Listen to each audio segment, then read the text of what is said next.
right, we got the consolization of the console versus PC wars.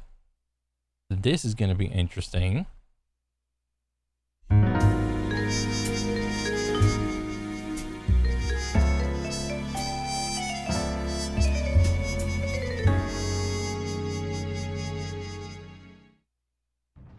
Over 2 decades have passed since the genre got its moniker.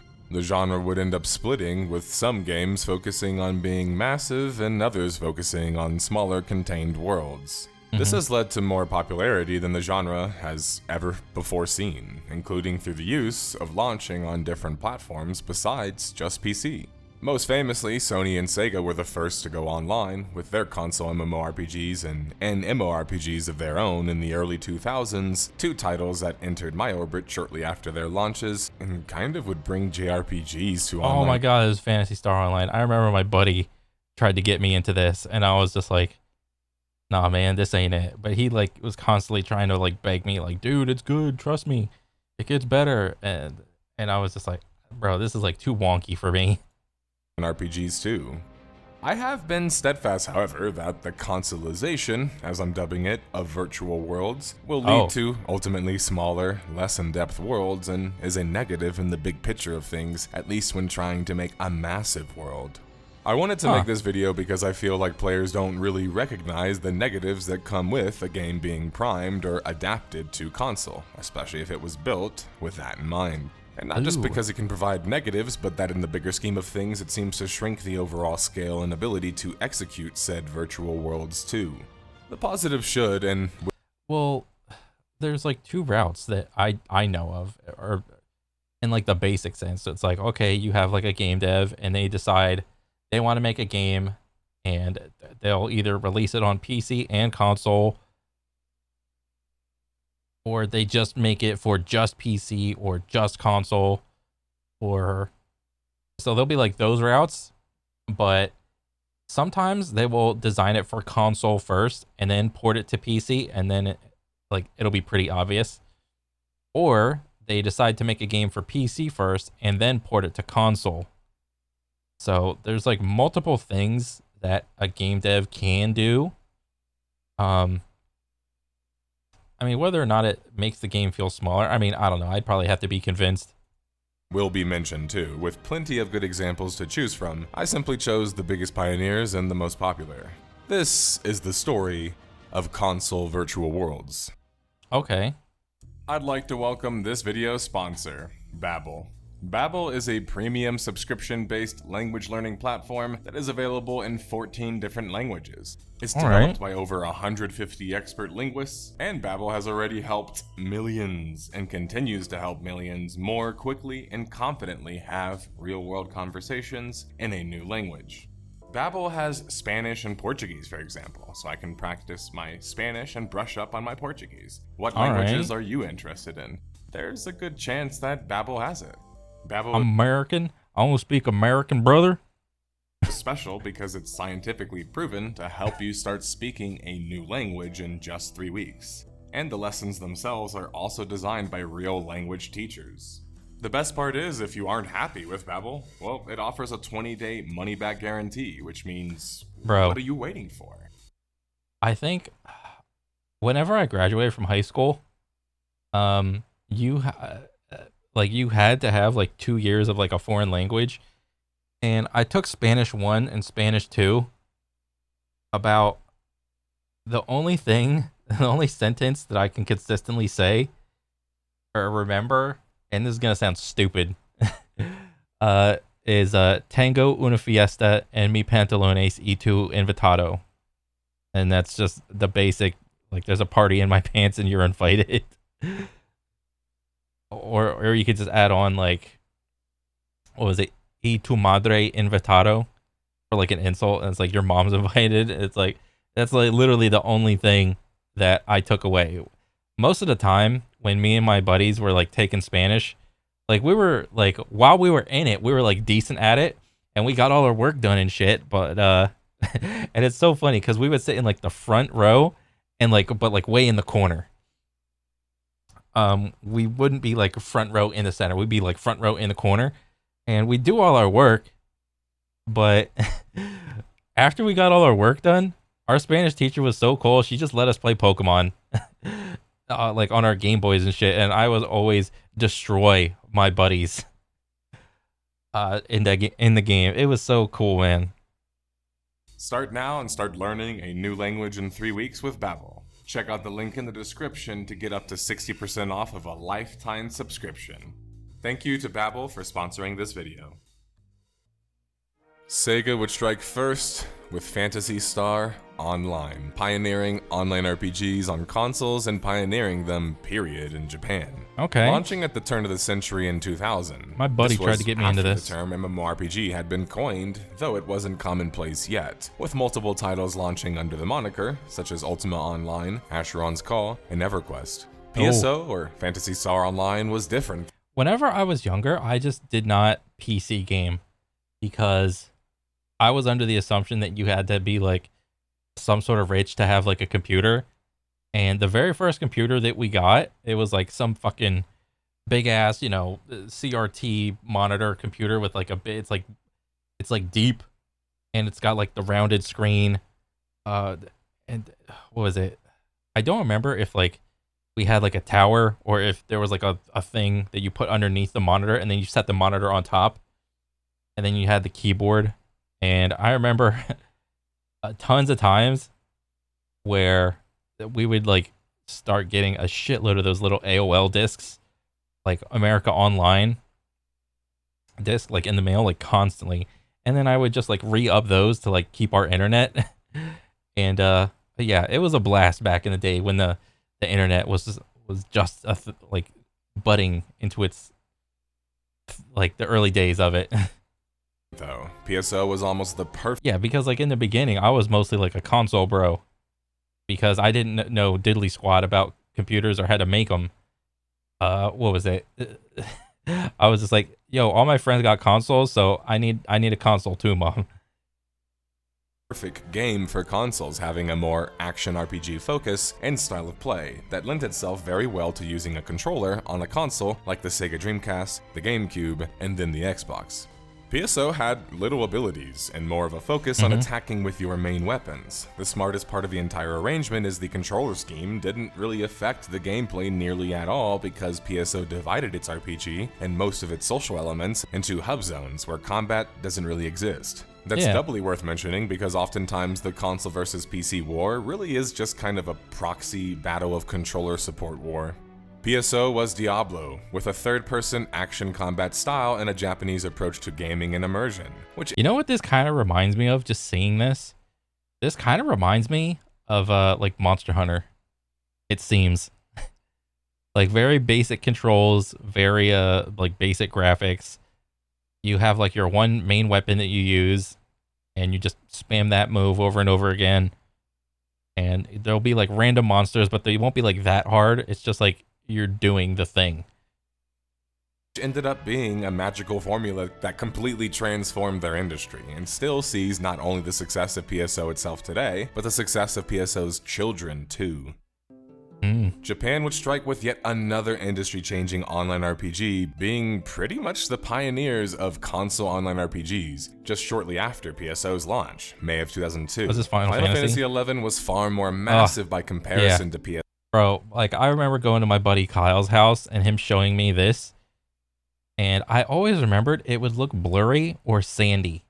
Like, the graphics would just be sandy, and I don't know how to describe that besides everything just looked blurry and sandy. And you, like, he's like, bro, we got to get a party together, and it would be, like, the goofiest looking party because we would also bounce back and forth between playing this and World of Warcraft. It would be like some tall dudes, some fat dudes, some like little dudes or whatever. And there'd be like a random cat person. And then it's like, okay, we got to make it from point A to point B. And this is where we're farming for XP. And there would be like a bunch of other people in parties doing the same thing. And it would always be in a fucking desert. And it would be like, okay, tank, go. And like the tank goes out and he pulls a mob, and the mob is like a tiny little rabbit. And everyone's going like, oh, like they're going like batshit crazy because like the rabbit's like really hard. Just a tiny little rabbit just like hops up and it's like, bro, that rabbit can like one shot you. You better watch out. And it's like, this is the game. And I was like moderately interested. I was like, okay, I mean, this is kind of cool. But I don't know. It just wasn't. Final Fantasy 11 was not it for me. Yeah, so too, and certainly for the time, making it, according to most, considered an MMORPG, and not just an MMORPG in the virtual world space. This was unique because Japan primarily had focused on cooperative online RPG play, and still does to this day. Final Fantasy XI was really like playing a Final Fantasy game online, featuring the near exact same style of combat, but the magic was still there. The cooperative feeling you got playing with companion characters offline, you now would get in a new special way with real-life players online. But even the raids in Final Fantasy XI were for less players generally. The goblins, I remember. MMORPG raid, so it was still a different type of game. Both of these... It wasn't this combat system like Knights of the Old Republic. It was like pseudo turn-based type of deal, or they use like the queuing system, like you queue up moves and then you just move your character around to like hit it or whatever.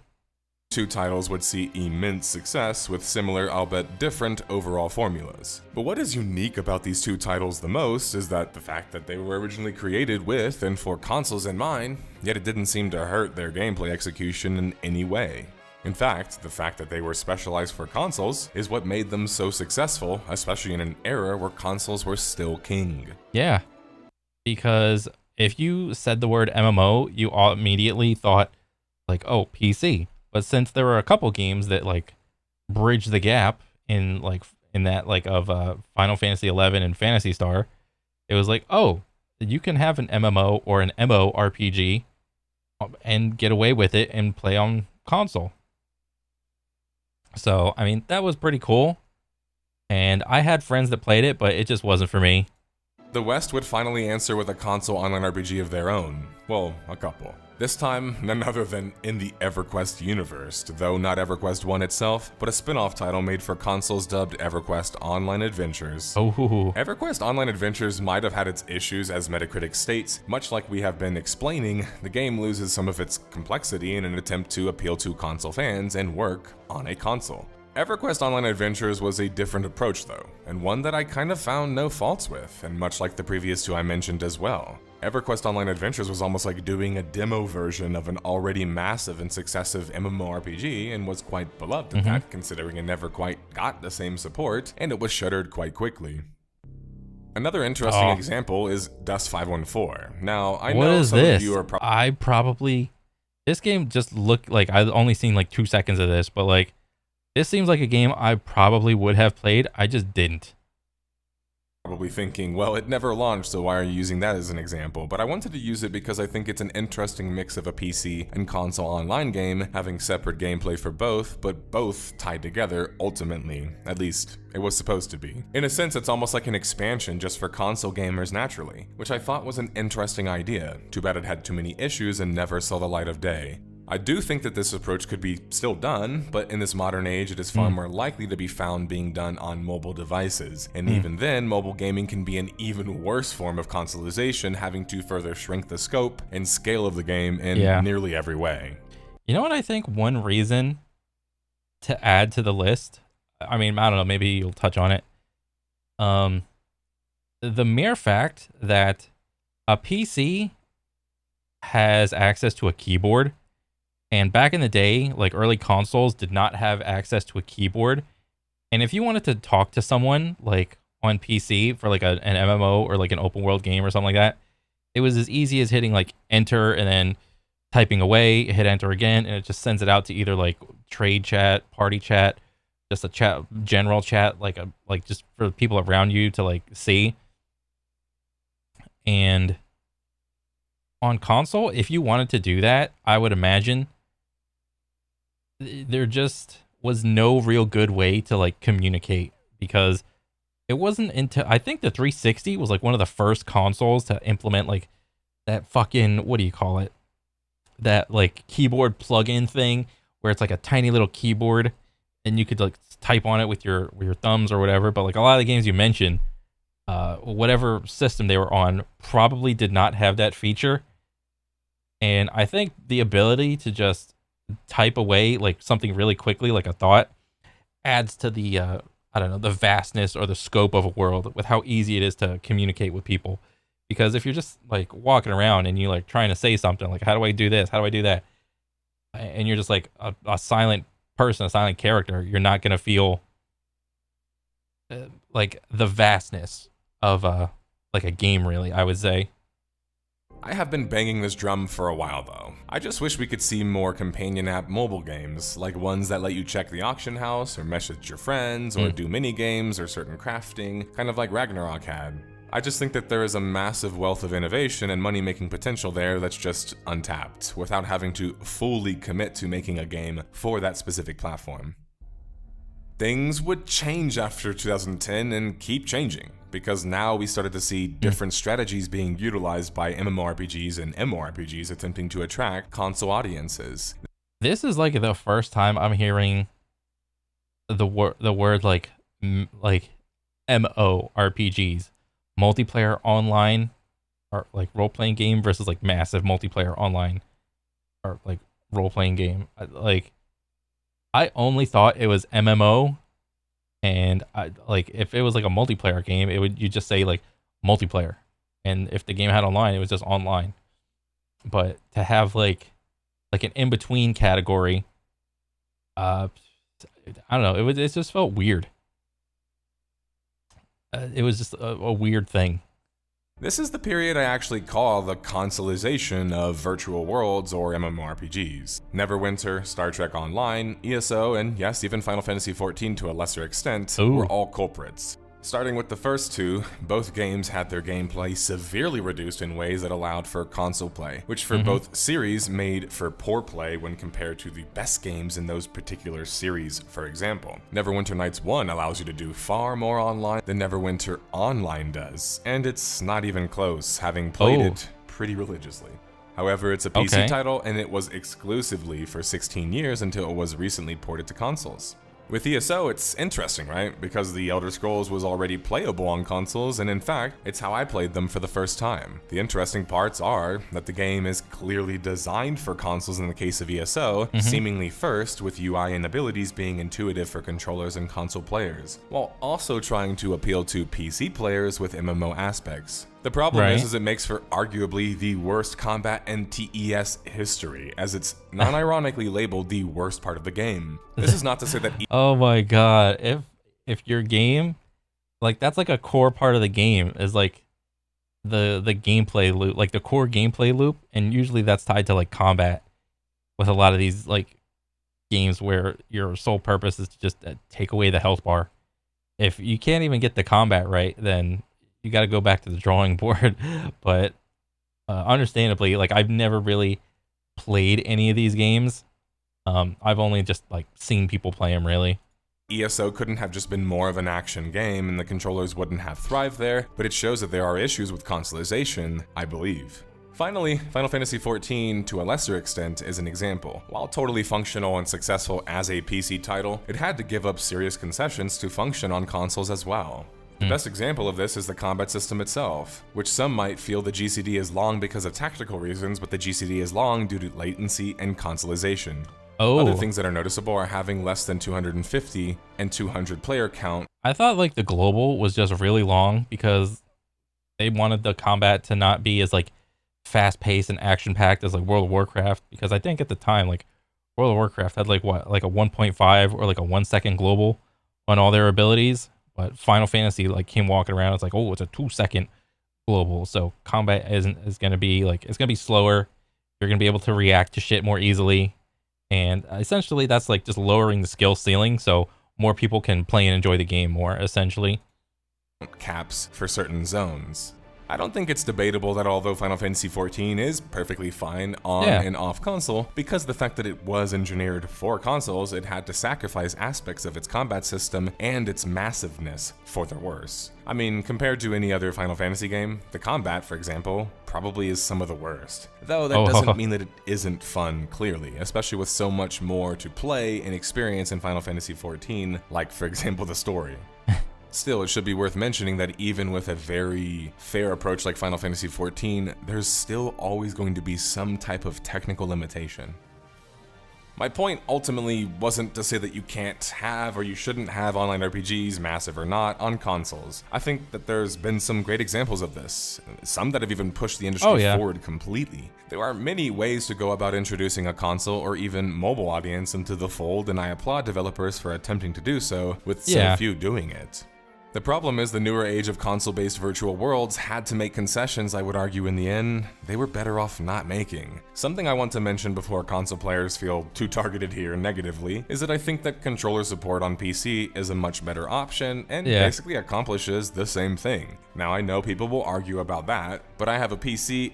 Bro, I couldn't imagine, like you say like MMO RPG, and then you say PC and console. So immediately my FPS brain thinks, oh, here we go again. We're going to bring in the whole aim assist versus M&K argument. Not only we take it out of the FPS world and we bring it into the MMO world. It's like, okay, so let's say you have an MMO RPG. Is it going to have aim assist? Yes or no? Are there going to be like skill shots in the game, or is it going to be like some sort of like tab target thing like World of Warcraft where it's not too based off of like your aiming ability? And if it's not, well then it would have to be some sort of like action combat based game. And then within that you're going to have like some melee people, you're going to have some range people, you're going to have some healer people. And so how does that supposed to work when you have like a controller, depending on if it's like tab target or like action combat or whatever? When you have like range abilities, like, are you going to make it so that aim assist is like really good like on targets? Or if you're playing like a heal class, are you going to, because like typically how you play an MMO is like everybody just mobs like a target or whatever. And you know, you could look at like any like MMO really, like there's like a tank, and if you're doing like the holy trinity of like tank, healer, DPS, you got like the tank is like a melee bro, and then you can have like a sprinkling of like melee and like range people, and all the melee bros are gonna like just mush together essentially. And if you have like any type of skill shot, well, it's like, is there gonna be friendly fire in the game or no? I'd probably say no. But just talking about like a console and a PC, and then you introduce like aim assist, that people would automatically figure out which is like the better input to like play on the MMO, and that would be the meta to figure out like which one's better. And then the argument would be like, oh, it's happening again, it's out of the FPS genre, it's into our MMO genre. That would be the most hilarious thing, because FPS bros have been bitch moan complaining about M&K versus aim assist since the dawn of crossplay. And I haven't really seen a lot of like MMO bros like enter into this conversation. So I think that would be hilarious to see. I would love to see that argument. But I don't know, that was just a thought that popped into my head. Very entertaining. And I don't have a console, so consoles for me aren't really an option. And consoles are just low-powered PCs. Yeah. The age-old arguments of cost these days don't really apply anymore. I know, because I was there playing games when they applied.